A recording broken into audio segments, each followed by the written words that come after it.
Bonjour, retrouvez tout de suite sur BITV une interview de Marie-Célie Guillaume, directrice générale de Paris La Défense.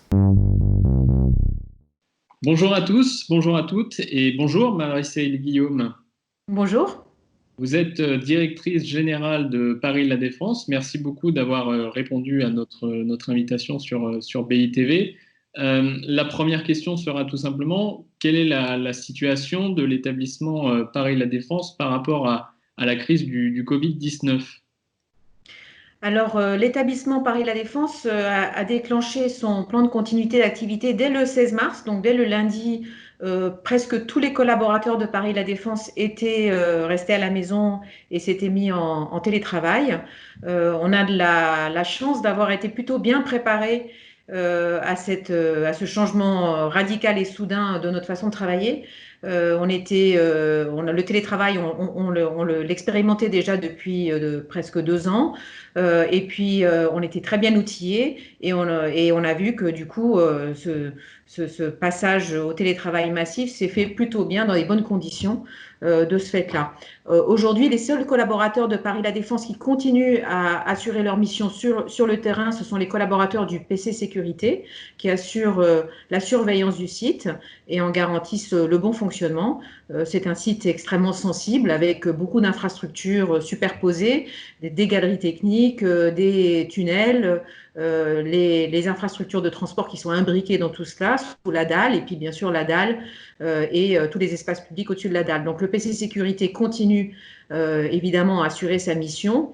On a un peu réorganisé sa façon de travailler de manière à réduire le nombre de tâches qui leur est demandé, qui de toute façon ont été assez réduites par le fait que du jour au lendemain, plus personne ne vient à la défense. Donc forcément, il y a moins d'événements et moins d'interventions nécessaires.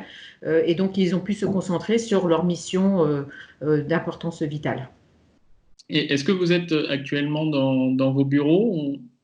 Oui, je suis là, je suis au PC Sécurité. Moi, je travaille de chez moi, mais j'essaye de venir une fois par semaine pour être auprès des équipes qui sont sur le terrain et pour leur montrer que voilà, on est tous ensemble, même si on ne se voit plus beaucoup physiquement. D'accord. Alors, quid du coup des tours qui étaient en construction à Paris La Défense? Est-ce qu'elles sont actuellement toutes à l'arrêt? Et si oui, est-ce que cela pourrait avoir peut-être des impacts sur les délais de livraison? Sans aucun doute. Aujourd'hui, tous les chantiers sont arrêtés. Donc, effectivement, et on ne sait pas quand est-ce qu'ils vont reprendre. Ça, c'est chaque opérateur qui est en train de regarder les conditions d'une reprise éventuelle. Il est évident que ça va entraîner des retards dans la livraison de ces chantiers. Mais je dirais que ça, quelque part, c'est pas ce qui m'inquiète le plus dans le contexte actuel. Bon, les chantiers qui sont lancés et qui sont en cours, ils vont peut-être être décalés, mais j'ai pas beaucoup de doutes sur le fait qu'ils vont aller à terme. Le sujet, c'est plus le climat économique général et de l'après-crise sanitaire et les conséquences éventuelles sur les décisions d'investissement pour les nouveaux projets qui, évidemment, risquent peut-être décalés, voire même annulés. D'accord. Et est-ce que, d'après vous, le recours massif au télétravail actuellement, est-ce qu'il pourrait, à terme, à l'avenir, questionner la pertinence des espaces de bureau? Je ne pense pas. Je pense que ce que nous vivons en ce moment est un accélérateur d'un phénomène qui avait déjà commencé et qui dans certaines entreprises, c'était déjà fortement répandu, le télétravail, le fait de pouvoir travailler à distance, de changer sa façon de travailler, son rapport à l'espace de travail, au bureau. Ça, c'était quelque chose qui était à l'œuvre depuis déjà quelques années.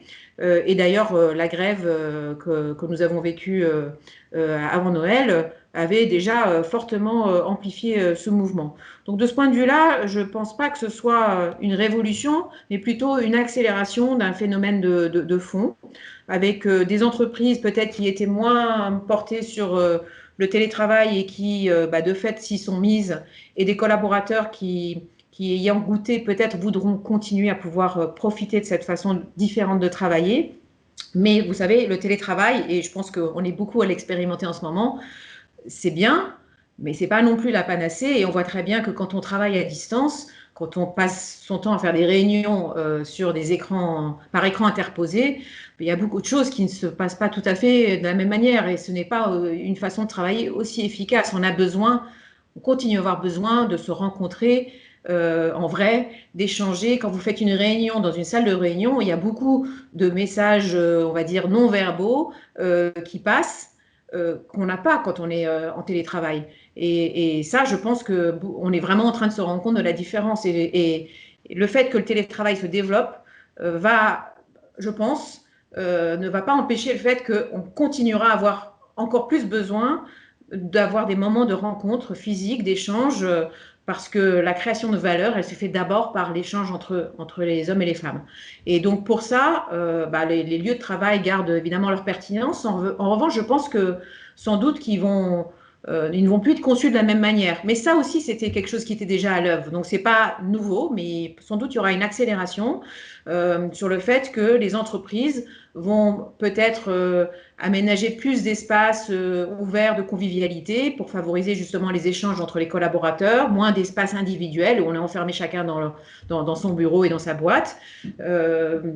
Avoir un grand soin à la réalisation de ces bureaux pour que les collaborateurs aient plaisir à y aller. Je pense que ça, c'était déjà à l'œuvre et je pense que ça va encore se renforcer.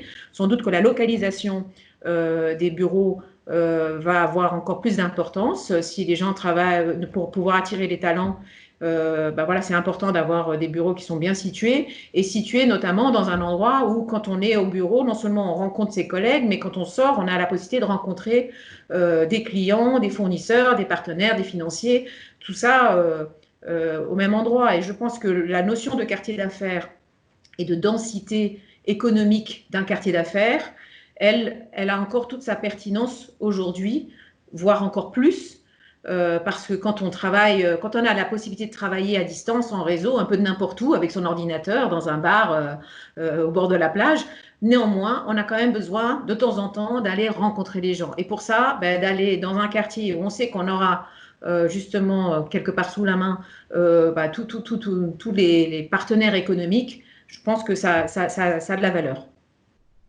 Merci Marie-Célie Guillaume d'avoir accepté de répondre à nos questions. Un petit mot peut-être avant de nous quitter pour saluer la mémoire de Patrick Devedjian, figure bien évidemment du territoire de Paris-La Défense, qui nous a quittés dans la nuit du 28 mars des suites du coronavirus. Je ne sais pas si vous avez un petit mot, une petite réaction pour... Je vous remercie en tout cas d'avoir ces mots en sa mémoire. C'est évidemment c'est un grand choc pour beaucoup de monde, on l'a vu, et en particulier pour les collaborateurs de Paris La Défense. Paris La Défense a été créé il y a 2 ans et demi sous l'impulsion extrêmement forte de Patrick Devedjian, qui a toujours été un artisan infatigable et déterminé avec tout le caractère qu'on lui connaissait pour défendre le quartier d'affaires. Aujourd'hui, tous les projets qu'on mène aujourd'hui ont été impulsés par lui. Il avait une vraie vision à long terme et c'est rare aujourd'hui d'avoir des dirigeants politiques qui ont des visions fortes à long terme et qui les poursuivent avec acharnement. C'était son cas à lui. Il avait cette vision pour le quartier d'affaires et pour son territoire des Hauts-de-Seine en général.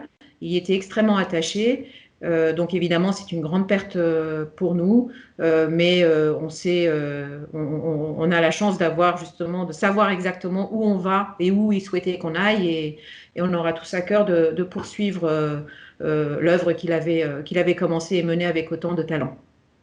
C'est un hommage qui sera entendu. Merci encore, Marie-Célie Guillaume.